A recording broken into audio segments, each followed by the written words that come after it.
Oh, no word with you. Bray's not back, and it's your fault he left. What are you gonna do about it? I didn't force him to go. That was his own choice. After attacking him? Throwing doubt on his leadership? What other choice did he have? I only said what he needed to hear, Salene. I think Bray's right. You are bitter about Amber. I even think you're jealous over his leadership. And now, you've gone and deprived us of a leader just when we need him the most.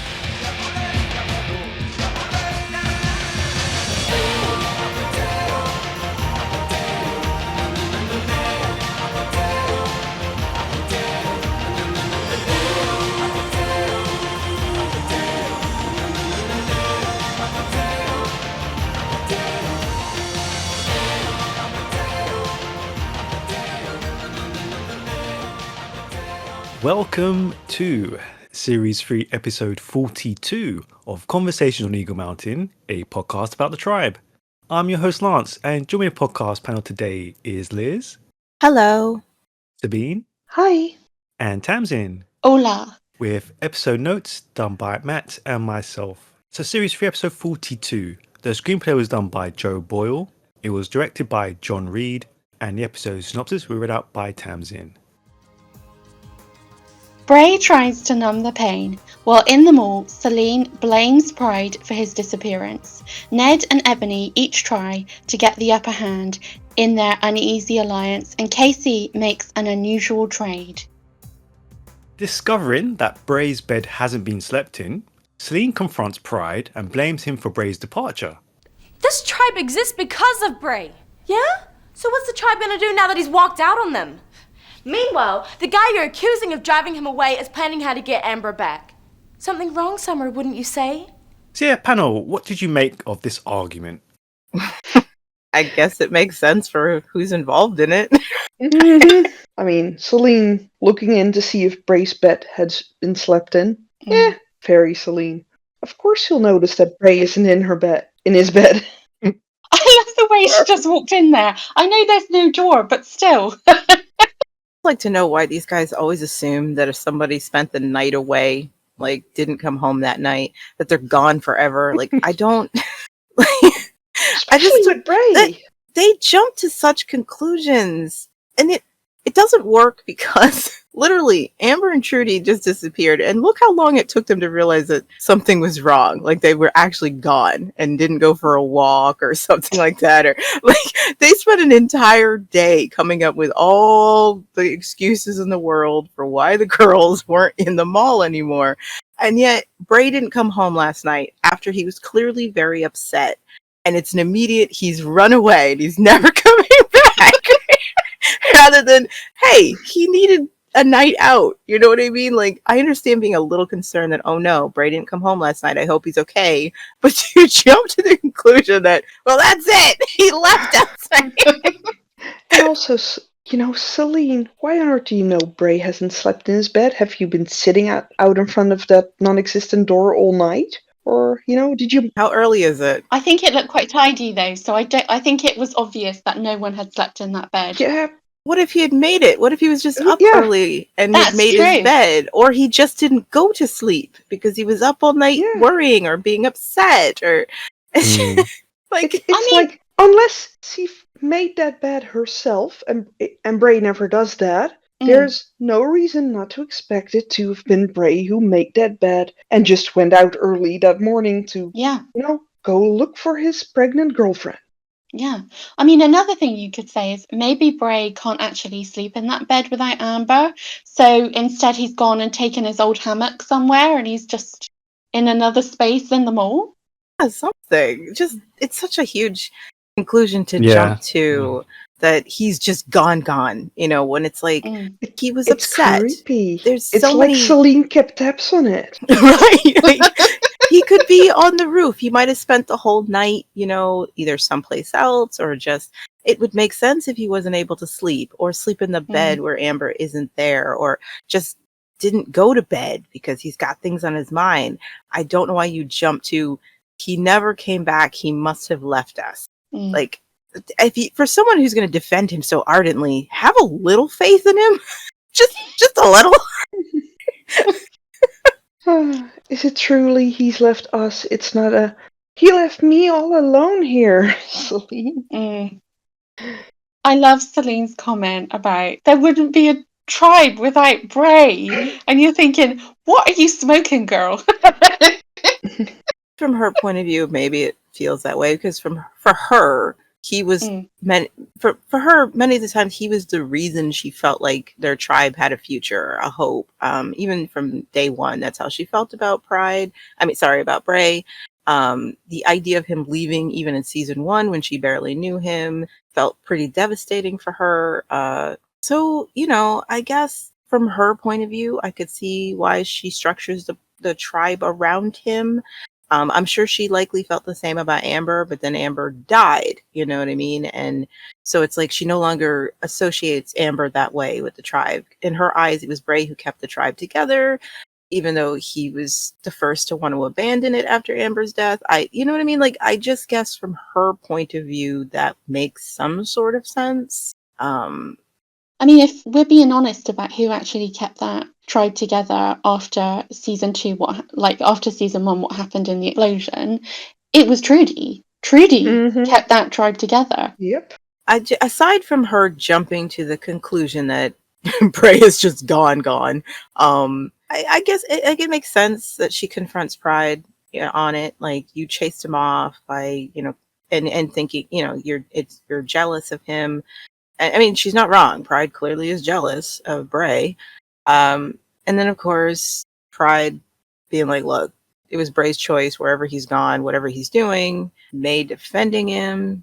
Like, yeah, I mean, I don't see what Salene is doing as any different than May accusing Bray of chasing Pride off. I was just about to bring that up. Thank you. Yeah. It's basically the same thing, isn't it? It's just a different character with a different perspective. It's just insert name A into tab B, but you're spot on. Yeah. I'd also say, did anyone get the vibe that this is kind of the place where they thought maybe they would start going down the love triangle route between Salene, Pride, and May? Did anyone else get that vibe, or is it just me because I know what's coming? I didn't get it. I didn't pick that up. No, not really. Salene is way too into, worrying about Bray right now. Yeah. Because she's written off Pride as her main option for her new protector. And Luke, because Luke's with Ellie. Mm. Which leaves, if Amber's out of the way, that leaves Bray. I was actually going to say the one thing I do like about this is it's the first time that Salene is defending Bray, and not because she has a crush on him. Yeah. It's like, it's a nice, refreshing change to have her. It is a change, yeah. Yeah, that she's defending him because he's her leader and her friend and someone she cares about, and it's been so long that we've had a moment where she cares about him in that way, where it's just, like there was that brief time in season 2 right after Amber's death where her care for him really was, you're my friend and you're my leader, and we're both mourning someone we lost, and it was just nice to see that this is where it's coming from. It's not because, I love Bray, and she loves him, but it's become platonic. And I was like, that's nice that she can still do that for him, even though she's not romantically interested in him. I have to say, I do really like that May casts those doubts on Bray's ability as leader. Yes. I was just about to say, May, come on, May, really? Of all people? Of all people, you're trying to cast doubt on Bray's ability of being a leader. Really?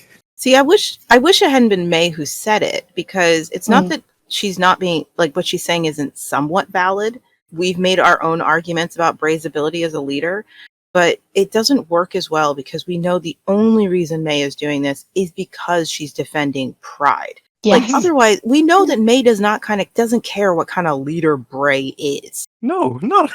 You know what I mean? Like, she doesn't care, but she isn't wrong. Right. And see, that's like, for me, it doesn't work because the only reason May is saying these things is because Pride's being attacked. But she doesn't actually care about what choices Bray makes for the tribe. She does not care that what he didn't get Trudy and Amber back. And if it were any other situation where Pride wasn't being attacked or being pointed to as the reason Bray was gone, she likely would say almost the opposite, of Bray's decision. So it's like, it doesn't hold any water that she's criticizing Bray. Even if, again, it's just like that moment when Ebony, May, and Lex were giving Trudy a hard time. It's not that it was wrong that somebody was giving her a hard time. It was just the people doing it didn't really have any right to, and that's how I feel here, where it's just like, May, you don't care. Okay. So this is just about protecting your dick in a glass case. That's all this is. So it doesn't matter that you're defending Pride by saying all these things about Bray. Because there are plenty of times when Bray has been making just as bad decisions objectively, and she would defend him, because there was nothing on the line for her. She just says whatever she says. So it's just like, whatever. Everybody's making sense for who they are, but I don't think there's much I can dive into about like their points of view here.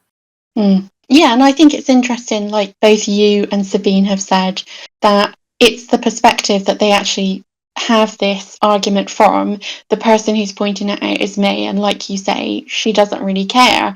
And also, I think May is so cynical in her outlook as well. It would be the same as if you had Ebony or Lex do this, as opposed to if you had Alice or Dal or even Jack say these words. Yeah, exactly. Because, I mean, if Pride was the one who let's say it was Pride who'd made all the same choices that Bray did, we already know that May would be defending his choices. She certainly would not be criticizing these same choices if they were made by the guy she's into. So it's like, whatever.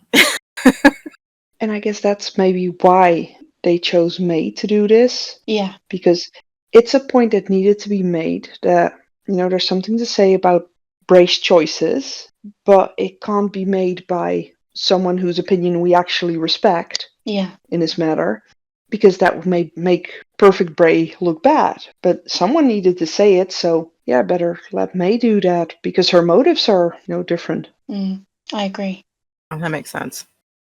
If you think I'm going to jump when you snap your fingers, think again. I'd sooner snap your neck right now. Well, go on. Do it. Sounds to me like you don't want to be rich. I could get you everything you ever wanted. I mean, yeah, panel, what did you make of this power struggle on display here between Ned and Ebony in this episode? Can you hear my eyes rolling? Maybe I'm not doing it hard enough.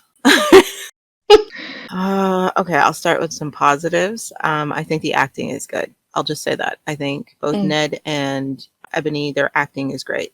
Pride's not the best, but he's not given the greatest stuff to work with. So I'm sorry, Nick, but you're doing nothing for me. But Bevan and Meryl are nailing what they have to do.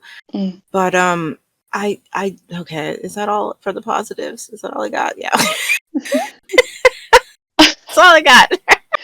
I want to say, I kind of sided with Ned. I never thought I would say that in my life, but I sided with Ned when he said to Pride, why do I need to tell you that? Where were you? You weren't at the party either. So I was like, yeah, that's a good point. Don't answer his question, Ned. He could have been, wait, no, you're the kidnapper, but you know what I mean. Oh, can you imagine though if it had been Pride? Who just took Amber away. Like a whole other level. They just would, they've destroyed his character enough, Sabine. Can you imagine if they added kidnap on top? Yeah, he would just drag her back to the woods. Capture the eagle. She was happy in the woods, so. I don't even know where to go on this topic, because, should we start with Ned threatening Ebony? How did you feel about that? It's character consistency. This is Ned. Every time he's upset, he throws a tantrum. That's how he handles his emotions. So the minute that he tries to use his physical prowess on her, and Ebony was like, oh, really? Like, really? Go ahead. Do it then. I dare you. I wish a mother would, and but she also knows I don't have to get physical with him. I can outwit him. He's a dumb ox, But it just annoyed me. I was like, Ned's behavior in this episode just really makes me angry, because you're still trying to sell us on a love story, but you are making him the worst human being ever. Like, you were Thank you. continuing to do that. He is so awful and hateful and cruel in this episode. And I will get into the abusive part later, but the fact that he's the one who did something wrong. He kidnapped 2 young women. Yeah. And clearly didn't even have a plan, never shows any guilt or remorse or regret for having done it, never struggles with the decision he did. When he gets caught, instead of showing any sort of humility, he's just threatening people again. You know what I mean? Yeah. And I'm just like, why? Yeah, literally Why? Well, I suppose he's gone so far. He literally can't go back now, can he? He's boxed himself into this corner. Even if he cannot thinks escape. even if he thinks he can't go back, as a writer, Yeah. okay, Yeah, there's things yeah. you can still show Yeah. a struggle for him. Like, he feels he's backed into a corner, but to show him to be what he is behaving like that is purposeful. I'm not going to give this character I completely agree. any depth, and I'm rooting for Ebony. You know, I think we all are. Literally. this ginger menace in his place. I just Yeah. Ugh! Ebony, what are you waiting for? Put him in his place. I was literally screaming like, Ebony, come on, man. Put him in his place. Like, Does anyone actually think that Ebony... I know what's going to happen, but does anyone actually think that Ebony, at the slightest indication, is not going to rat him out the minute she can? Because, yeah, he's crazy that he thinks that he can kind of trust her. I'd just run away if I was Ned at this point. Like, I don't believe for a second this is going to work out for him because of who he's dealing with, but I don't feel bad for him because the writers have given him nothing to empathize with, you know, and it's just like, I want him to pay for this, you know, because of the way they've written him and every opportunity they have to give him a little more depth, more character. Like, this is even a chance for us to find out what he thought he was going to gain out of this. And they just gloss over it of what his goal had been, you know, what his motives really were. And they just don't want him to have any of that. And yet at the same time, they're trying to sell a love story with him. And it's like, you're making everyone look dumber. Everyone who's involved in this, you're making them look dumber. You're making Alice look like a fool for being in love with this guy. You know, why would you do that? I mean, I would also add that everybody who's come onto this podcast and spoken on this podcast has talked about opportunities that were out there to be had for the writing team. Like you say, to make Ned a more sympathetic villain, to understand his motivations, to understand what Alice actually sees in him. And now we're getting to the tail end of his character. And rather than do that, rather than see him trying, sinking, failing, he's got himself into this situation that he cannot get out of, and then we see that actually he might not have been a bad person to begin with, but he's now kidnapped, like you say, kidnapped 2 defenseless women and locked them in a room, and they're at his mercy. Instead of giving us any sort of empathy for him, or even to see it from his perspective, they're just doubling down on everything we've said for this entire time since you showed up. Every single person that's come onto this podcast has been negative about Ned. And to make him this, you know, bumbling antagonist that you just can't wait to get the comeuppance of is just, like, why are we wasting time on him? Why are we wasting time on Ned? And why is he here destroying Alice? Yeah, why is Alice wasting her time on him? Exactly. Because what is she seeing in him? They are showing us nothing that she could possibly be seeing in him. We don't see any of that. And then, of course, you've got Pride, who has been dumbed down beyond belief. Like, the way he decides to go about his investigation. I remember a smarter Pride, a more clever Pride, who, the way he's questioning Ned and how quickly Ned, of all people, is able to get Pride off his game. Ned didn't even need Ebony to come in and save him, because Ned had already made Pride's speechless. Like, that is the saddest thing I have ever seen. That Ned was able to trip Pride up in his questioning. Ebony, you weren't even needed here. That's how dumb Pride is been made to be. You weren't necessary to get Ned out of this. Because Pride's an idiot. And it's actually more suspicious that Ebony came in to help Ned. Exactly. Yeah. Because you'd be like, hang on, wait, what? Since when have you two stood up for each other? And since when does Ebony defend anyone that isn't Bray? Exactly. Yeah. She'd defend anybody without an ulterior motive is what it comes down that's to. the point. I would immediately be suspicious if she was defending somebody. Like, okay, I'm going to look harder at this person. What did they do? She's hiding something. Exactly. Yeah. Like, come on. And honestly, Ebony would be my suspect number one. Yeah, that's what I was going to say, because your mind would go immediately, oh, Ebony has orchestrated this, and she's got Ned to carry it out because he's the brute strength. I mean, version of Pride would not antagonize people he's trying to get answers out of, first of all, and would have been much more sly in the questions he was asking, because he wouldn't want you to know he's investigating you or that he suspects you. You know, like, you're gonna get on the defensive. And I feel like an earlier Pride would be much more sharper in being able to avoid being tripped up by something like, well, you weren't here either. I wasn't in the building. It's like, Pride, you stepped right into that one. He would have been observant. He would have been. Or he would have shut his mouth and simply followed the people he was suspicious of. Yeah. Just follow them around and see what they're doing with their time, where they're going. I'm embarrassed for you, Pride. Yeah, because the way Pride was originally written, he would be able to follow anyone without them noticing that he was doing that. Yeah, good point. So why does he suddenly magically lose that ability when Amber's gone? But it's worse than that, isn't it? Because we've seen this dumbing down of characters all throughout season 3. I mean, I know we always bring Alice up, but she's like a great example of taking a really competent, capable character and just turning all the levels down to like 0. And that's essentially what they've done to Pride as well. I mean, I know why Pride is dumb. I know why Pride's character was ruined as quickly as it was. He could not look like a better choice for Amber. Okay. Yeah. They could not let him stay as cool as they introduced him as, because then we'd be like, you're choosing Bray over that guy? What's wrong with you, Amber? She can't have a better choice. Bray has got to be the ultimate. And so obviously her ex has to be turned into a bumbling idiot. You know what I mean? Like, I get it, but it's, oh my gosh. Annoying. It's so sad. It's so pathetic. No wonder Nick was like, I hate this. I hate this so much. I hated every minute of it. It started off great. I got like 3 episodes. That was pretty awesome.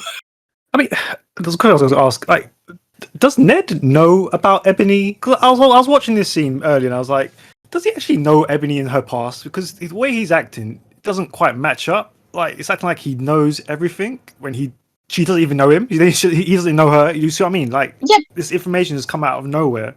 I would chalk that up to the fact that, okay, think about it. The average person, if they had found out what Ned was doing, they simply would have ratted on him. The fact that she didn't, the fact that she not only kept quiet about what he'd done, but she replaced his note, I think it makes sense that Ned is suspicious of Ebony, even if he doesn't know who Ebony is. Because what she's done is crazy suspicious and untrustworthy.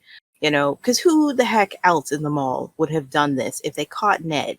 You know, I would be suspicious of her too. Even if I was dumb as Ned is, I would be like, that's messed up. What do you want? What are you going to try to get from me? How are you going to try to blackmail me? Because that's what you're doing, and I don't trust you. So I think it does make sense that he's suspicious of her, even if he doesn't know anything about her. What he does know is that's what she was willing to do when she found out he's clearly the kidnapper. Look, Jack was a pretty popular guy around here. He left because of you. Yeah, I don't need reminding, Alice. It's gonna take more than I'm sorry before people stop baking Luke blueberry pies. Alice, look, I don't expect you to understand, but I'd like to think I could still share things with you, like we used to. You are the only sister I've got. the relationship between the two sisters has been very strained lately. But yeah, what were your thoughts on this latest moment between them? I don't like it. I kind of liked the character work when Alice was blatantly concerned about Ellie learning the truth of her relationship with Ned when she had built it up to be something that it wasn't, and how she kept looking over at Ellie and trying to minimize what was being said, and how she was trying to be like, oh, we're really close, and then, oh, well, I don't actually know where he is. And I thought that was kind of interesting because we saw that a little bit back in season 2 with Lex and Alice, when Alice was waiting for Lex to kind of ask her out because she thought that was the next thing that he was going to logically do.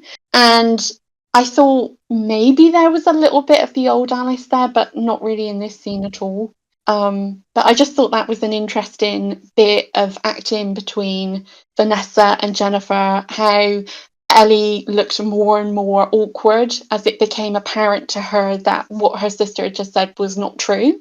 And she was kind of shifting on the sofa bed thing, and she physically looked like she gave her a smile like, oh, okay. And it just felt really uncomfortable, and I liked the way they both played it. I think one of the things I did like was that, Ellie gets a bit of perspective. Just the little thing that people will need time to forgive her, to not see her as the reason Jack left, I mean, I think to be fair, that was one of the things that she was concerned about. Not necessarily with Jack leaving, but with how it was going to play with the other tribe when her relationship with Luke came out.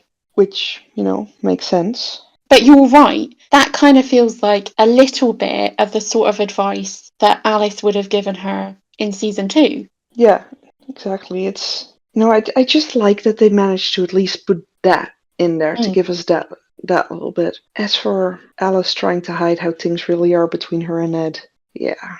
It's sad. It's really sad. Yeah, it wasn't necessary.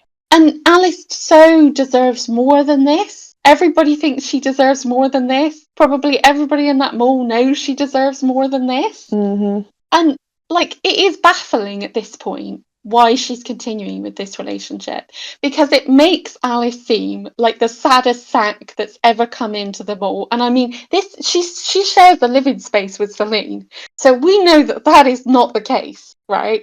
It makes Salene look good in comparison. Yeah, exactly.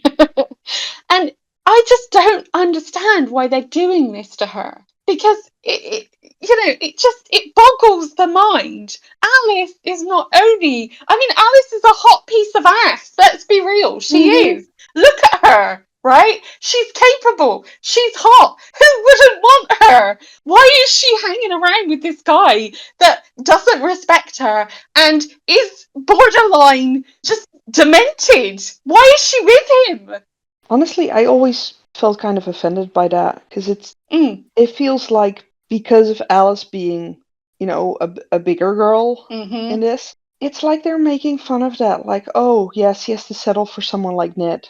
Yes. Because that's all she'll ever be able to get. And it just feels mean, but that's combined with how they made jokes about, like Lex with his, oh, I wish someone would take Alice. Yeah.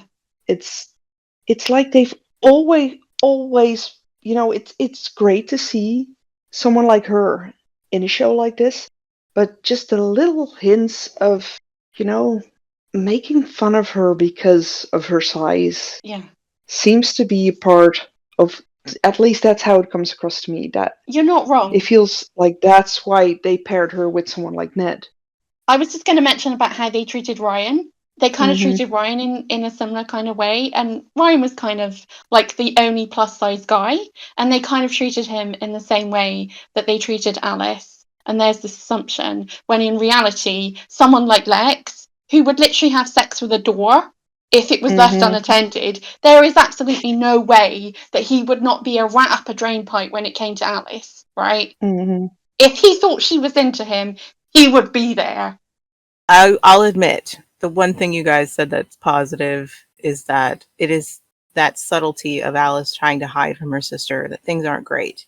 And you get the sense that Ellie is picking up on that. And But otherwise, I don't like the scene. I don't Yeah. like the storytelling of it.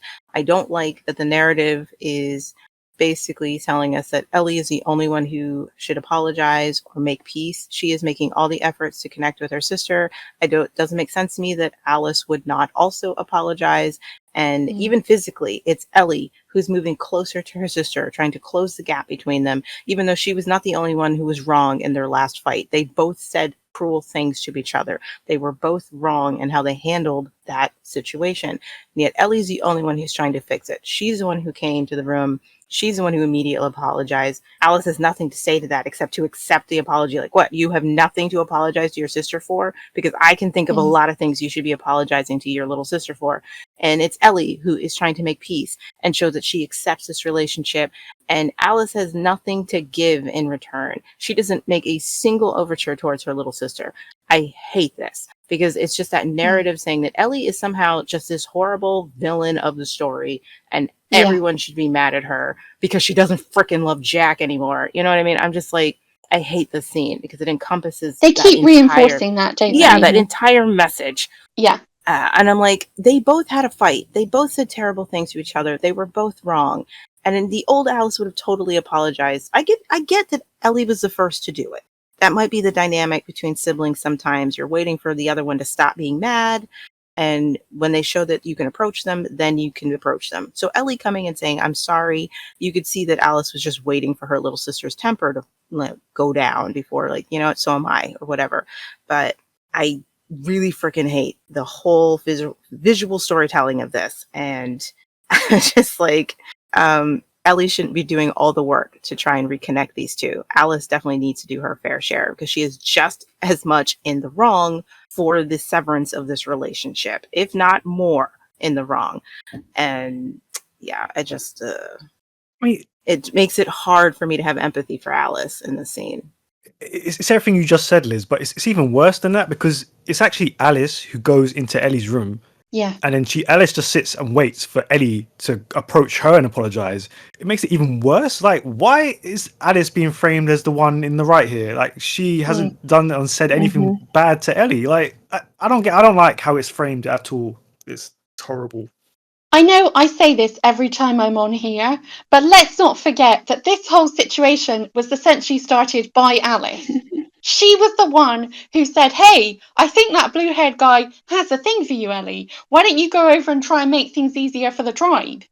No, that's just swept under the carpet. We're supposed to forget Never that. taken any responsibility for that. We already know how Alice feels about that. She said it in the last episode. Yeah, I told you to come on to him. I didn't tell you to fall for him. Yet that's her attitude, that it's Ellie's fault that she caught feelings for the guy that her sister kept pushing her towards. Even when Ellie was like, I don't want to do this anymore, Alice guilted her into continuing.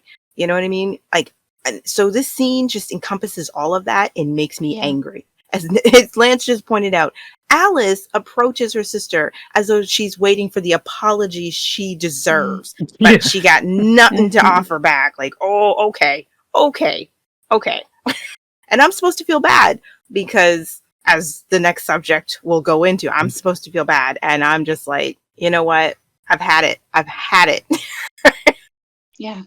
And getting back to your comment about Alice saying that you weren't supposed to fall for him, the thing is, there's a whole gulf of experience between Alice and Ellie. Alice has always protected Ellie from the harsher elements of the world in which they live. Alice has a lot more experience, or at least we're told she's got a lot more experience dealing with boys and men. And Ellie's first real relationship was with Jack. And the idea that a person like that could then understand that there are some things you have to play pretend and then, annex off your feelings. How would she know how to do that? She has so little experience in romantic relationships. How would she know how to do that? Most adults don't know how to do that. Liked Alice to apologize too. Like, I'm even admit, like, I'm sorry, I shouldn't have said that. And I just, reiterate that her concerns about Luke, because they are correct concerns for her to have, but at least take some accountability. Like, I never thought this is where it would go, and I shouldn't have put you in that position, and I'm worried for you. This should be reciprocal. you know, and Mm-hmm. again, it just feels like it's the narrative that's like, no, Alice doesn't have to apologize because Ellie's terrible. So she should be apologizing and she should be making all the overtures to make things right. And I'm like, you know what? I'm done with you, season 3. I'm so done with you. I would be back in season 1 by now. So what I'm taking away from this is, you know how we had those range of Danny t-shirts? So now we need, Alice, you must apologise to your sister. And we also need to add Justice for Ellie season 3. Oh God. I don't know if I'd go that I wouldn't go that far. far. let's not go crazy now. But Like, Danny was done, like, so raw dog. Danny deserves t-shirts. Ellie just deserves an apology from her sister. I mean, yeah, at this point, this is Alice now. I mean, she It's horrible. threw Patsy and Chloe under the bus. She threw her sister under the bus. This is her. We have to accept that now. Watch out, Brady, you'll be next. Watch out, girl. Oh, Keep your eyes peeled. poor thing. Take it serious that she's concerned for her sister when all of her actions say the opposite. Yeah. Like, when she says that her problem is that she's concerned about Ellie being with someone like Luke and how dangerous that is for her and what kind of life will she have, it's hard to take that seriously when I've had to watch her just throwing people into the grinder for an entire season and feeling zero remorse or regret or even second thoughts on her actions the whole time. Yeah. Like, it's one thing to make bad choices. You're going to make them. These were desperate situations. But at the very least, you could have had Alice feel bad about them. You know, like, oh man, the girls, they trusted us. We didn't protect them. We talked them into being despised. Now they're both gone. Nothing. And it's like, you can't tell me you care about your sister's well-being with this guy because your actions don't support it. Yeah. So, you know, good on you, Ellie, for apologizing, trying to make peace. And the harsh reality of you're not going to be a favorite around here right now, you know, because that's what happens with breakups, especially if two people break up and they share a friend group or family. It's going to be awkward for everybody. And that's just reality of your choice. It sucks, but that is reality. You can't expect people to be thrilled for breaking up the dream team because now they're put in an awkward position. She needed to hear that. That's very true. But otherwise, you know what? Whatever. Get out my face with this crap. This is terrible storytelling. Meanwhile, Hey, Lex. You haven't forgotten lunch for the Guardian, have you? Me? Forget? No chance. I really appreciate your help in this. No problem. It's a real act of love. But more than that, it proves to me that you've come to terms with the problem. I'm proud of you, Lex. so yeah, just generally, what do you make of Lex's efforts with the Guardian? I hate this. I hate it because we had an opportunity to frame Lex in a different way. And oh my God, it just underscores the lack of growth that there has been for him, I would say, since season 2, where he had so much growth. This is where Lex will start to stagnate and it will just get worse and worse through each season. This is my opinion only. Other people may think different things. And also, it again underscores what an idiot Tysan is, because the Guardian's been lying to her this entire time, and now her husband is lying to her. And it's just like, you're a moron, and you've had no growth at all, and it's just reset back to who you were in the beginning. And it's such a shame, because we had an opportunity to frame him in a different way. And yeah, it's just another missed opportunity.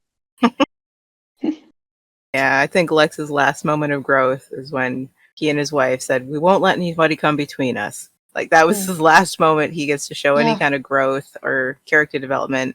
And from then on, he will just be this guy forever. That's pretty much it.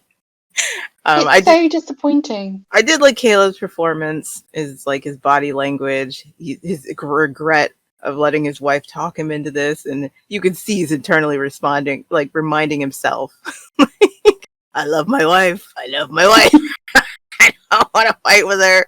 I can beat this guy. I can do it. I don't expect it to be easy. I don't expect him to be patient. So Caleb's kind of funny. Yeah, he just nails the look of, okay, I just have to do it for my wife. Meanwhile, my brain goes to, okay, he has to do it for his wife, otherwise he'll be sleeping on the couch. But but for him to blackmail Andy like that, it feels very season 1 Lex. The only thing I can say about the blackmail that kind of works is that Lex doesn't know he's putting Andy in a dangerous position because he doesn't believe Andy. He doesn't actually believe that the Guardian's dangerous. His wife has been able to convince him and everybody else that the Guardian is harmless. Good job, Tyson. But anyway, so he thinks he's being mischievous at worst. Like, that's what he honestly thinks. Like, at worst, he's blackmailing this kid into doing a tedious task, but not like a dangerous one, you know? So in a way, it kind of works there.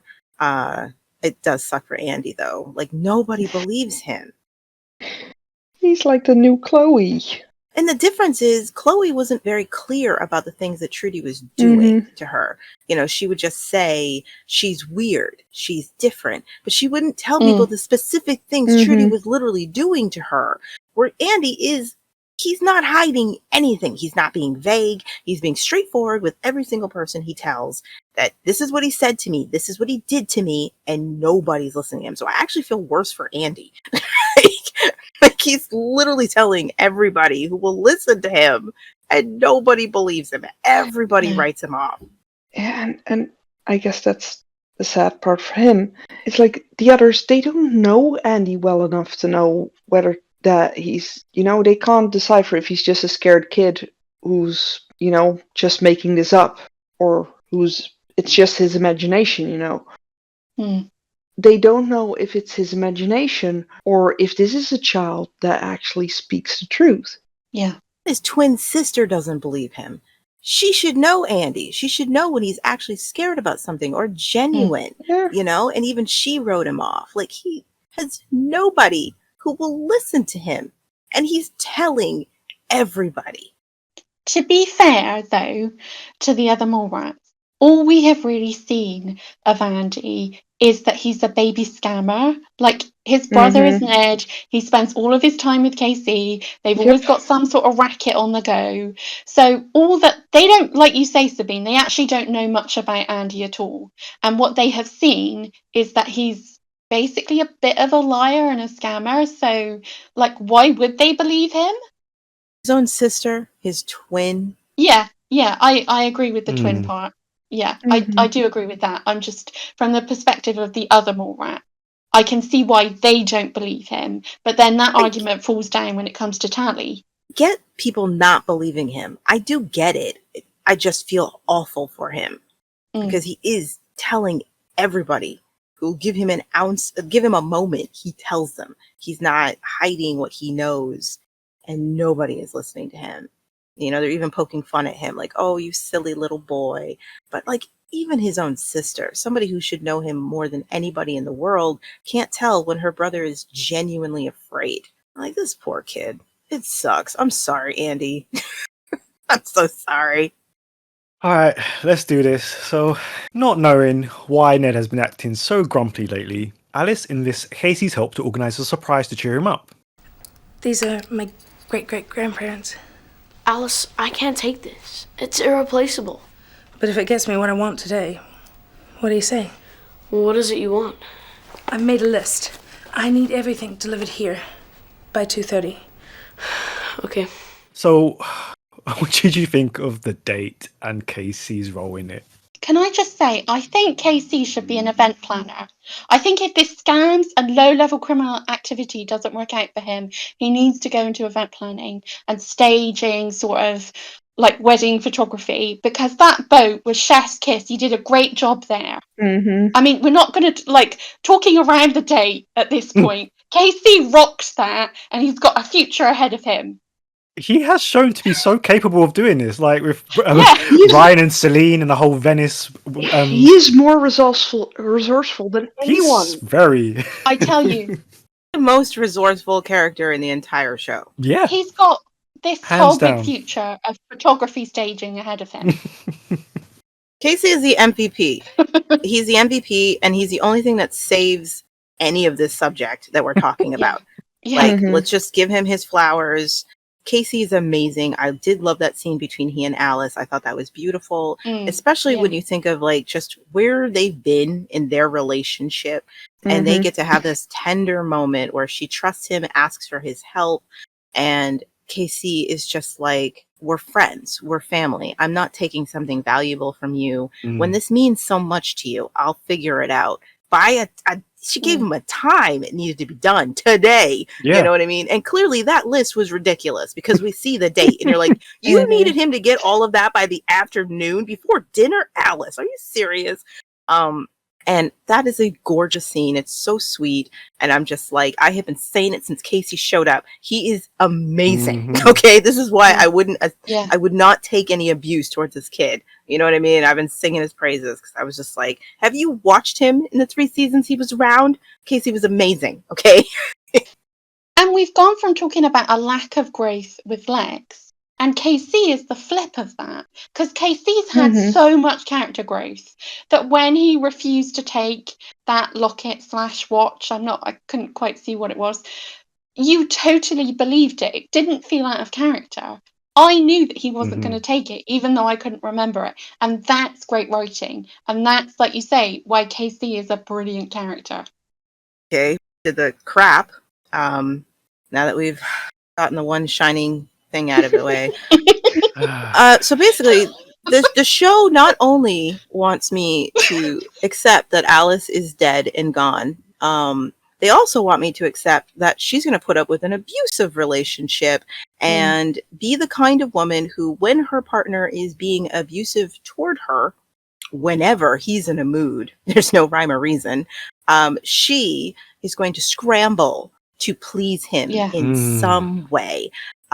This is supposed to be sweet and romantic, and I do not see that, because what made her want to do this for Ned was him treating her like crap on the bottom of his shoe because he's in a bad mood. And that is literally how he works. And the fact that Alice would put up with someone treating her that way, and you want me to believe there's anything about this man that she loves other than the fact that he gives her attention when he's in a good mood? Like, that's it. That's literally all there is. Ned gives her attention when he's in a good mood. And when he's in a bad mood, he treats her like scum. But Alice is deeply in love with him. You know what? Screw you, show. Screw you. You cannot ruin her anymore. You've reached the bottom of the barrel. She's now in an abusive relationship, and it's so toxic. The worst part of that is that they tried to make us believe that that's what she deserves. That's she should be happy with this. Yeah, she should be happy because girls like Alice should be happy with whatever they can get, right? Yeah, whatever scraps. That's what it feels like. Yeah, it's so negative. It's so toxic. It's such a bad message to send to young people. It's just the worst messaging. I mean, when I was last on here, we had that negative messaging about mental health. Now we've got this negative about putting up with this low treatment. Like you say, Liz, it is abusive. Like you say, Sabine, it's the vibe is that this is the best that Alice could get, so she should just be happy with that. Yeah, and it's when Alice came in, when she was strong, fierce, amazing Alice. Yeah. She was such a good role model. Yeah. And such a positive, person to watch for girls that look like her, someone to look up to. And to see her being turned to this, it just hurts. And I'm pretty sure it must have had an impact on a lot of girls that, I recognize myself in Alice. So apparently this is what my life should be and what I should accept. It's insane. Yeah, especially when you think about how much Alice owned her sexuality. She owned her body. She was confident. Yeah, she had moments of doubt with Lex where she felt like, no, of course he wouldn't want me. But when she first came in, I mean, the first scenes that we get of her in season 1 is her openly flirting with him. Yeah. And I mean, exactly. How have we come this far to make it that Ned? Yeah, it's like every little bit of confidence she had in herself has been kicked out of her. It's like it's been reduced to this little low opinion of herself that she feels the need to put up with things like this. She feels the need to crawl for Ned, to beg him for his attention. And you know what really makes me mad about that is even when she had a thing for Lex and, you know, convinced herself that he felt the same, and you were like, oh, sweetie, you know, she still didn't put up with Lex treating her like crap. No. Like, Lex was good to Alice. He was kind to Alice. He was more sensitive toward her than he was anybody else. You know, when he acted up, she put him in his place. He apologized for being rude to her or snapping at her or saying something he shouldn't have said to her. You know what I mean? Like, they get into a fight. She goes out to the barn. The only reason why Lex is there is because he knows he was in the wrong and comes to apologize to her. That's how they make up. He doesn't treat her like garbage and she just takes it because she has a crush on him. You know what I mean? Like, so to paint her like this, it's disgusting. I mean, this, going back to the Lex Alice situation, I mean, I think Alice is the only woman that Lex ever treats with the modicum of respect. Yeah. I mean, he doesn't even treat Tysan with that level of respect, because we've just seen in the previous scene that he just, even though he doesn't want to do it, he doesn't want to lie to his wife, but he is going to lie to his wife and he's going to take her for a mug. And, you know, he didn't necessarily do that so much with Alice. I think he respected her as much as Lex can ever respect any woman. I agree with that. Yeah, he saw her as an equal. Yeah, he did. He saw her as an equal. And when he messed up, he felt genuinely guilty for letting her down. Even if she wasn't around to see what he might be doing, he'd be like, oh, I can't do that because if Alice finds out, you know what I mean? Like, he cared. But then again, that season 2, the writing was better. Characters were better. So, like, there's just that. But yeah, just writing her to be abused all morning by the person who claims to love her and care about her. And that influences her to not call him out, not put him in the doghouse where he clearly belongs. No, that's an insult to dogs. All right. Instead, it makes her go, I have to do something to cheer him up. Like, are you serious? Like, why are you teaching young audiences that this is how you, like, I don't know what they were going for here. Is it just so we feel sorry for Alice? Because that's not how you do this. Okay? No. Like, that's not how you get the audience to just be like, oh, poor Alice. She likes this guy so much and he's so mean. Like, no, because there was real sympathy. You had real sympathy for Alice during the days when she was in love with Lex and he wasn't interested.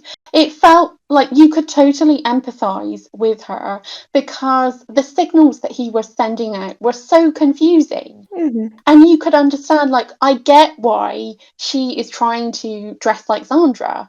It is a car crash. When you see it, it's horrible. You feel so bad for her because she's gone and done the exact thing that she shouldn't have done. And that is a really great way of making you feel sorry for her. And in the same time, you also kind of feel sorry for Lex because does he think this is a joke? Is she taking the piss out of Sandra? Like, what is this? But like you say, in this situation, like, you would have to be a moron to feel sorry for Alice in this situation because what you really feel is get away from him, girl. Run. What's wrong with you? Like, if you want us to feel sympathy for the character, we have to understand why Alice would even be trying to make it work with someone who treats her like this. You know, it'd be different if Ned actually apologized. He has the nerve to walk into the room and be like, how's my girl? Like, no acknowledgement of how he's been treating her. And she's just like, oh, well, I was, you know, it's my Ned. You know, and it's like, how are you supposed to feel sorry for someone who comes across that dumb? And it is the playbook of an abuser as well, to go from nasty comments, nasty behavior to then being, oh, you know, everything is fine and let's, you know, you are right, this is an abusive relationship. He lumps bombs her, then he abuses her, and Alice, for some reason, his abuse, there's way too much of it. There's just way too much abuse for her to reasonably put up with it, especially when we've seen how she has been presented before. It again, as much as I joke about, oh, the Alice we love is dead, they can't ignore that Alice was never that person. She was not that person who would have put up with this. Yeah. You know, who would have been unable to recognize that this is not okay for someone to treat her this way. And he's been doing it from the minute he walked into her life.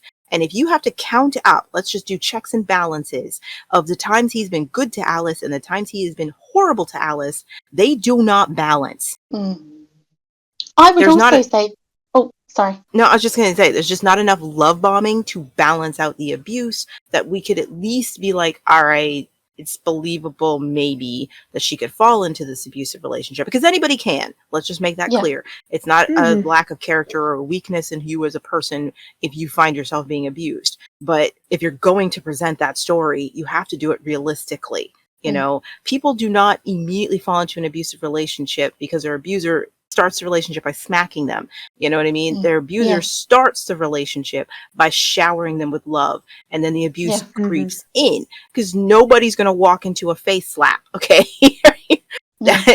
And so if you want to tell that story, you have to make Ned be good to her at first and then slowly let the abuse creep in, if that's the story you're trying to tell. But you can't have him be a douchebag for the whole beginning of the relationship, give her a night or two of being a decent guy, douchebag again, decent guy. Like, sorry, that doesn't work for me. It doesn't work. So I just want to pick up on two things. The first thing is I want to pick up on what Sabine said about Alice being the only plus size main character, female main character that we have. And I want to say, I wonder if a lot of this is how the writers actually feel about Alice. And it's their own sort of prejudices about her and about her body that are seeping into this. The other question I want to ask is, was the intention when they wrote this scene to write it as an abusive scene? Or were the writers not thinking that at all? So hard to give them credit, you know? Like, I want to think, okay, if I was writing, what would I be going for? But they keep fumbling the ball and leave us with just throwing our hands up in the air. Like, what were you going for? You know? So I can't really give them credit for knowing what they were doing with Alice and Ned, because it's just a cluster. Like, I don't believe you knew what you were doing with Alice and Ned.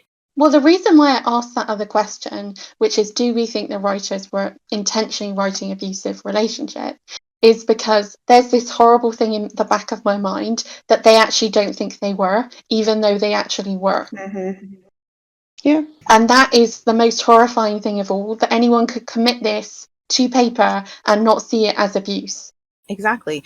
Again, they did an abusive relationship better in season 1 between Lex and Zandra. Like, they seemed to be aware that this was abusive, that this was toxic, you know, and they were careful how they could show that Zandra would still be in love with someone like this, who was so clearly emotionally abusive to her and verbally abusive to her. You know, they were very careful of showing just how good Lex could be.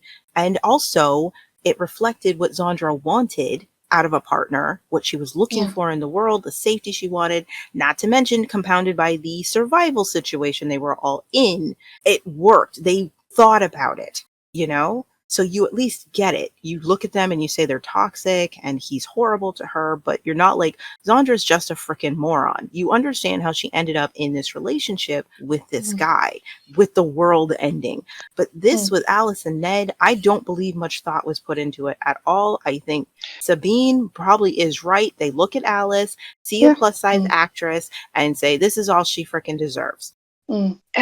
For me, personally, I mean, I was that teenage girl that size, you know? It's the amount of times I've had people tell me in my life that I should just accept whatever, or I should just be grateful for any attention. Wow. It's what plays at the back of my mind watching this. That's really interesting. You know, for me as a teenager, this confirmed what people around me were telling me, that, oh, you're that size, you're not entitled to actual happiness. You should just be grateful. And it's the mental health part that goes with that. is a pathway that could lead someone who was previously seen, as we saw Alice in season 2, to go down a path with an awful guy like Ned. And that was part of the reason why Alice was such a great role model in season 2, because she came on the scene confident in knowing her worth, and saying, like, I'm beautiful. Like, she had her moments of insecurity, but they felt like normal insecurity of a teenage girl, like, I want to look pretty for the boy I like, and the girls treated her just like any other girl. And Alice's attitude is, I won't take any crap because I don't deserve crap. I deserve nice things. I should have nice things. And that is empowering. So to turn her into this, like, she doesn't recognize any of this. Like, are you serious? How my mind could go to Alice would be like this is if they would have actually showed us the crap the Chosen would have put the Mallrats through, If they'd done some brainwashing or attacked their mental health some way, I could get why this would be a response from her. And you know what, Sabine? That would have been awesome. Unfortunately, we never saw that. Like, that actually would be really awesome if that was purposeful in Alice's storyline, being beat down, being... Because, like, the Guardian did it once with her in season 2 when she's trapped before Ebony rescues her, and he's mocking her because of what happened with Lex and Tysan, because, Trudy had told him.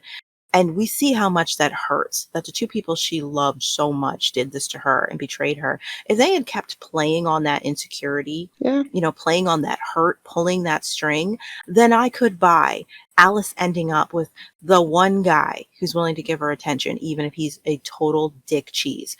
But that's not the story they were ever trying to tell with Alice. Nope. And that could have actually been useful to an audience watching how do you end up going from being confident and strong and believing in yourself to ending up with an abusive dick, But no thought. I was just going to say, so I was also, like you, Sabine, I was a plus-size teenager, plus-size person now. I was more like Alice in season 1, where I felt very confident and I felt like my body did not dictate what I could be allowed to do or have in the world, and that I didn't have to just put up with the sort of scraps. So for me, seeing her end up like this was very disappointing, and it is very disheartening because, like you say, there were so few role models that looked like either of us on TV at this time. And I saw Alice, that very much reminded me of myself with her confidence. And then I saw her kind of get reduced. And it felt like, no, you, like you say, you can't have anything, which is just a lie. It's just misogyny at the most, prevalent level. It's disgusting. And I completely agree with what you've said, that this is just the writers' blatant misogyny and fat shaming coming through when it comes to the body of a woman. Yeah. There are people who think it is not the responsibility of a TV show, media, just in general, to be role models for children. And I do agree with that in some way. Like, Madonna shouldn't be your role model. You should be your child's role model, whatever. But inclusivity is so important. And this is something people miss all the time. They don't understand why it matters. Like, they'll like, well, why does Iron Man have to be this? I never saw him as a white guy. You know what I mean? Like, and they don't get it because they have been what is considered the norm. Or the standard or the default their whole life. They don't know what it's like to not be the default. I never had any issues really with my weight, but I am a Black girl and I have grown up in a white environment my entire life. And I can tell you, growing up, I knew I wasn't the default. I knew that I was the exclusion. And so every book I read as a child, I was the character who was definitely going to be described by the color of my skin. None of the other color characters were, but I was. It was always made very blatantly clear to me that I wasn't the norm. I was the exception, and I should be happy to be included. If I was watching a TV show aimed at young adults, I wasn't going to get the hot guy. My character wasn't ever going to get that. So And because I grew up in an environment with just, mostly white people, obviously all my boyfriends are white. And I was desperate to see that reflected, to see my reality reflected in a positive way on the screen. So every TV show or movie that showed a black girl and a white guy in a happy relationship meant the world to me, even if the show was garbage. I mean, my best friend and I, our favorite show when we were kids was this crap show out of Canada called 15. And you want to know why it was our favorite show? Because they had a black girl and a white girl who were best friends. And that was literally the only media we had that reflected our reality. And those two characters were horrible people, but we were just so happy to see our reality. So when people don't get it, they don't understand why it is so important to see yourself reflected positively on the screen, and to have writers be so irresponsible and crap on your representation this way. Yeah. It'd be different if Alice wasn't the only plus size female character. You know what I mean? It'd be like, oh, she's just one of them who ends up in a crappy relationship, but she's literally the only one. Yeah. It matters how you treat her and what you do with her story. And she's not just the only one in this show. She was at that time the only one in all of the shows aimed at that age. I don't want to talk about these two anymore. I'm done. I don't want to do it anymore. I'm done today. No, you guys summed it all up. So Lance was like, "Pop off!" All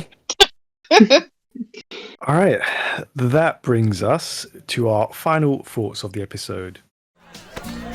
KC! Now, this is a guy who knows absolute nothing about making decisions. And you know why? It's because KC lives by his wits day. Yeah, panel, how did you react to Bray's out of character coping mechanism and being caught by the mosquitoes? It feels like Bray's It made me rock wish bottom Maggie is was here. acting like Lex. Okay, let me jump in and start. I did not like this. I really did not like and appreciate this scene. When Bray lost the love of his life on a mountain, when she blew up, even then he returned to the tribe, because he wanted to honor her memory. Now, when the love of his life and the mother of his niece and his unborn child are just kidnapped, he's not sure where they are. He's in a bar with a random girl drinking. This isn't Bray. This is not Bray, and I really didn't appreciate it. I mean, the with a random girl part I get. I love how she was just sitting there for all the drinks she could get out of him. I love that. That was the most realistic thing of all. Yep. Okay. Bray running away isn't a problem, but Bray doing this is a problem. I agree Bray with drinking Lance is a problem. that tonally this is all wrong. Like, I think tonally, I don't know why they're going for comedic. This is serious. Bray has had a breakdown. He hit the end of his rope and jumped, okay? This shouldn't be a joke. And they're clearly going for comedic. And I don't know why that's the tone they would take for a guy who's literally at the bottom of a well of despair. Like, why is this funny? Like, when they first show him on, sleeping on the pier, waking up, the tone is fine. That makes sense. Like, it's meant to show you this is how bad it is. That this is where Bray is. He didn't even go home. He slept in the street, and that's how dark things are for him. I don't know why. You can direct your actors. So I can't help but feel that Dwayne was directed to play this in such a comedic way. Definitely, I shouldn't be laughing. I mean, I'm not gonna lie, I enjoyed myself, but I agree, Lance. This is all wrong, the way this is done. You can still show that Bray has hit rock bottom to the point where instead of actually going back to tackle this as he would have in the past, he can't even manage to do that. He's getting drunk in a bar. But the staging just needs to be different. You could have the girl hanging on to him and he's indifferent to her attention. Like she's just taking advantage of his drunken state. Or, but having him making all these jokes and being funny, and the fact that poor Ari can't stop laughing. how many? It's like, why is this the tone you chose to go for? We're supposed to feel sorry for Bray. Yeah. You know? It's completely wrong tone. The only thing that, it doesn't even make sense, but that I found funny in that was that, okay, he feels like he's lost Amber again, and where is he? He's with another woman. It's like, it feels like that's his way to cope with, with being so overwhelmed by his emotions. He seeks the company of other women, and that's fine. I don't have a problem with that. Him being so happy is just, it's annoying. I know that KC was laughing towards the end, but in the beginning when you first saw Bray, did anyone clock the sort of look of disappointment that went across his face before he actually came over? He's concerned. Like, holy crap, this is the last place I expected to find you. You know? Out of everyone? And I'm not and saying especially that... when you think about what their relationship has been like, where Bray has always made a point of pointing out that KC lacks something. Like, KC is not trustworthy, and KC is a coward, and KC isn't any of those things. But Bray never misses an opportunity to talk KC down. And so I felt like KC, to find him there, like you say, is the last place that he would expect to find him. And there's that look of this pseudo-adult who he kind of has always been expected to look up to, even though necessarily he hasn't, because him and Lex have always thought that Bray was a prat. But that he would be there in this bar drinking like that, and also the way he speaks to Casey, like Casey's never had any feelings towards anything. He's got no principles. He doesn't care. Now, yes, season 1, that was true. But season 3, Casey, that's not the case. That's not who he is. Even in season 1, he had principles. Yeah, but now we know that like Casey is not the person that Bray is describing, and it just kind of makes, like, at first it was funny, and then I was angry. I was angry for Casey because I was like, yeah, everybody lets you down. They treat you like this. I think the only reason I can understand Casey laughing a bit is more to see even the mighty Bray. Yeah, I mean, that's where it came from. Falls like this. Yeah. It's because he finds the situation utterly ridiculous, which it is. I mean, there's so many times you could have, if you wanted to show a comedic Bray getting drunk, letting loose, plenty of times they could have done that. And it could be funny, like, oh, wow, look at Bray. He finally loosened his corset, But this is not the time to poke fun at what he's supposed to be going through. Again, all of this could still be happening, but your tone has to be different. Your staging has to be different. You can't have a scene where Bray is making all these jokes and being so funny, ha ha ha, the kind of thing that a child would think is hilarious when someone pretends to be drunk, have him hanging on some strange girl, like, and get the sympathy of the audience. The audience is just like, Bray, what are you doing? You're supposed to be upset that your baby mom is gone and your niece's mother is gone and your child is gone, and this is what you did for refuge. Like, you can still have him in that bar, despondent and just drinking it all away, and still have a girl there. But the body language needs to be different. Like, she needs to be coming on to him, plying him with drinks because he's plying her with drinks, or maybe trying to get into his pants or something, and he's completely disinterested.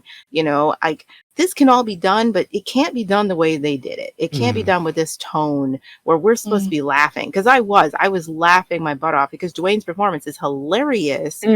But that doesn't make it a good scene because it shouldn't be hilarious. Do you get what I'm saying? Like, yeah. Yeah. It's a scene from a completely different show, or at least a completely different episode or different set of circumstances. It's not the proper scene for where he should be right now. This scene actually makes the way he acted after Amber died and him getting together with Danny so quickly, it makes that seem so much better as a way of response than this. And it undercuts the emotion that you should be feeling about all the things that are going on with him. I mean, like you say, it makes sense that he would drink. He's been in a lose-lose situation since this all started, because he didn't want to go against Amber's wishes by throwing the Guardian out to the mob. He also wanted to get Amber back, and his child and Trudy. He wanted them back, and he has been in a lose-lose situation since this started. So it makes sense that he will want to numb himself and escape into alcohol. But like you say, both of you, all of you say, this is just the wrong way to frame this scene. It's hilarious. He's having the time of his life, which clearly he rarely gets to do.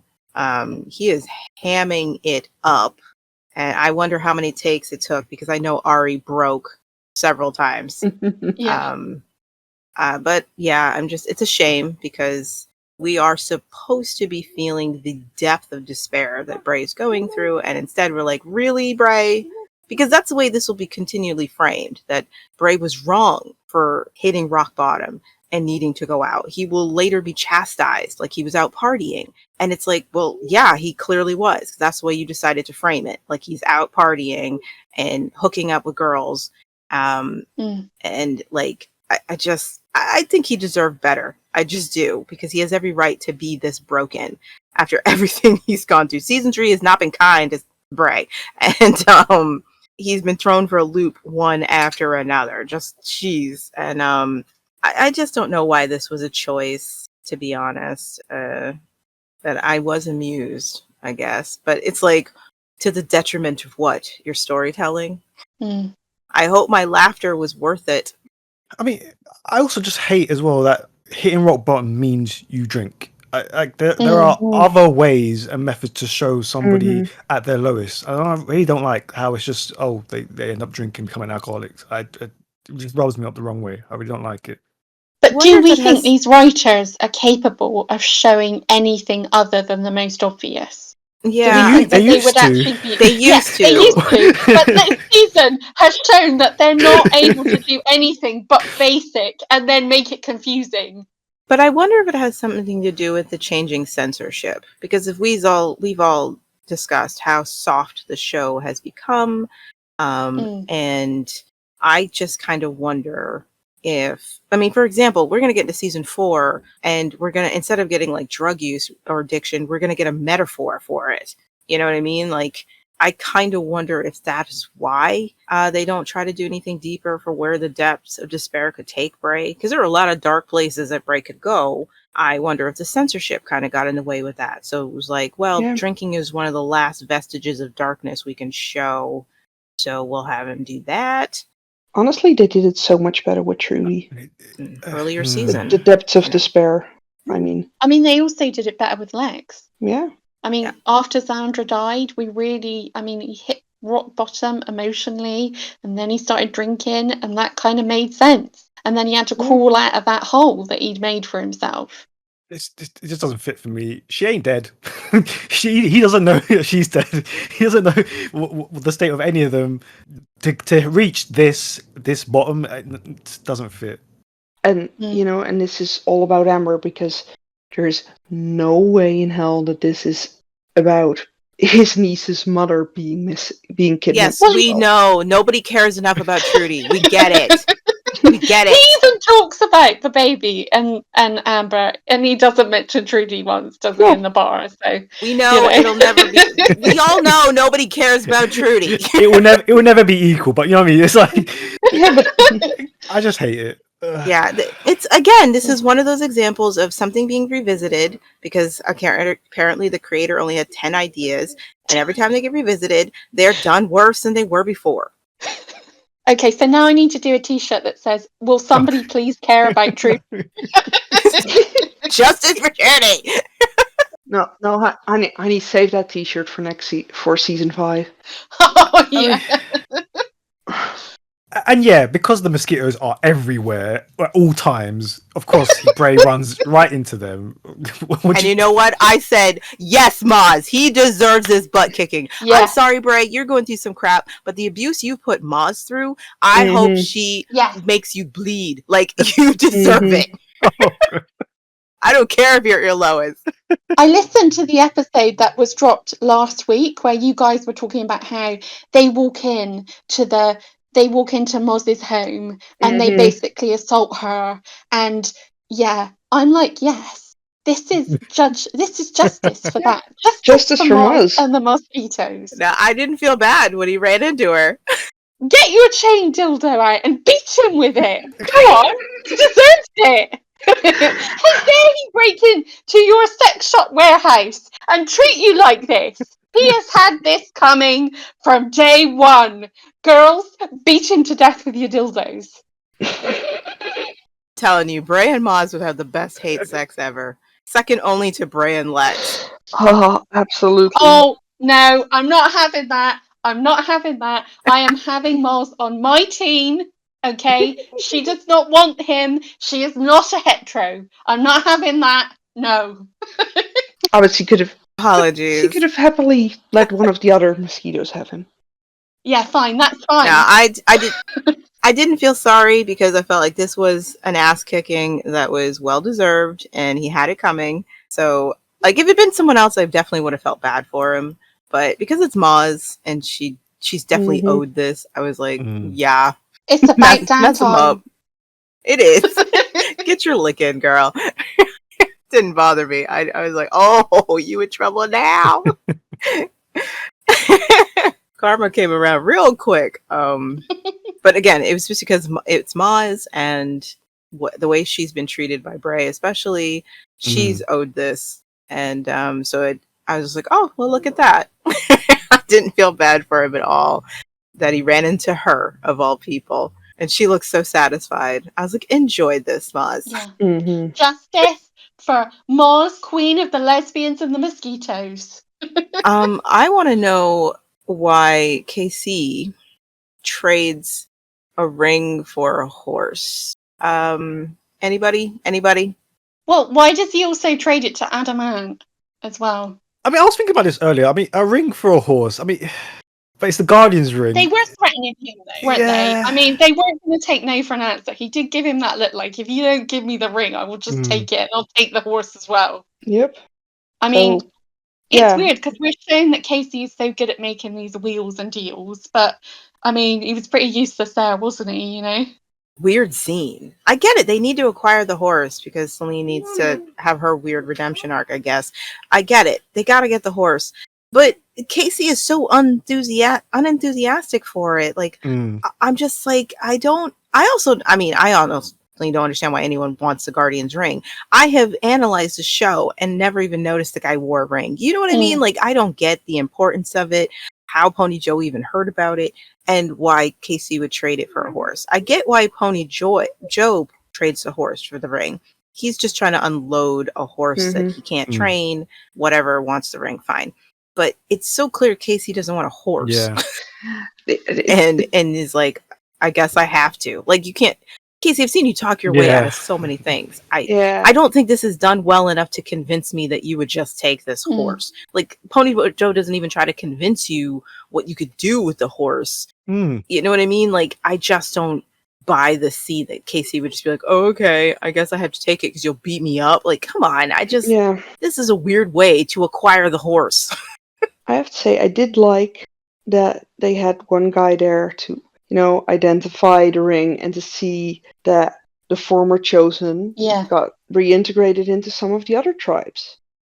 Yeah, finally, we got to see one person other than Luke. Yeah.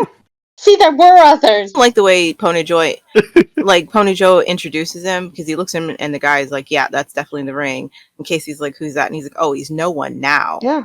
You know what I mean? Like, I actually like that. Yeah. It's just a tiny inkling of how a former chosen might be treated out in the world. He's just grateful that somebody took him in and isn't kicking his butt. That's a nice tiny detail. Yeah. But yeah, I just would have liked a better conversation between Pony Joe and Casey. I'd like to have seen Pony Joe convince Casey that he'd want this horse, so that Casey's disappointment at the horse later would have more impact. Like, somebody scammed him for once. You know what I mean? Like, that would have been kind of nice. It's but like, instead, the way it's done, I'm like, if you didn't want this horse, Casey, I guarantee you could have scammed your way out of it. whatever. We need the horse for Salene. Mhm. You know what I mean? Like, again, this is just all of this, all of it, all the things we complain about. Season 3 is the plot moving characters. Yeah. It's never the characters moving the plot. Yeah. Things happen because somebody wanted them to happen, and the characters are just following that script. It's Yeah. not the characters moving the story because of who they are and the things that they would do. You know, instead it's just the plot says Casey needs to trade for a horse. We're not even going to try to make that convincing. Casey just gets a horse that he clearly doesn't want. You know what I mean? Like, it's just the laziest way to get us from point A to point B. Mm. Yeah, at least they could have, tried to convince him that, a horse being food or transportation could get him so much more. It Yeah. could be worth a lot. That would have made sense, but not like this. Yeah, like there's no convincing. If there had been way more guys from Pony Joe's side around him and he felt really, really trapped and visually trapped, Mm. then maybe, Yeah, just wasn't executed well. It's like season 3 exists in two different worlds. You have the first half of season 3 and the second half. This tail end is like a fever dream Mm. of you thought the writing was bad in season 3. You were like, this is about lazy, and then it's like, oh no, it can get so much worse. And there's no one at the wheel, and the car's going 75. It's one of those AI-driven cars. I should jump out, but I'm scared. You're like, this is terrifying. Where are we going? But it comes back to it's got too many episodes. Suit took the wheel. Take the wheel! Suit, please take the wheel. That brings Series 3, Episode 42 to a close. Thank you very much to the panel. And if you'd like to take part in a future episode of the podcast, or to even leave us a message, you can reach us by our Facebook, website, or Instagram. Just search for thetribe.co.uk or Conversations on Eagle Mountain. So we'll see you next time for episode 43. Until then, bye. Bye. Bye! Bye.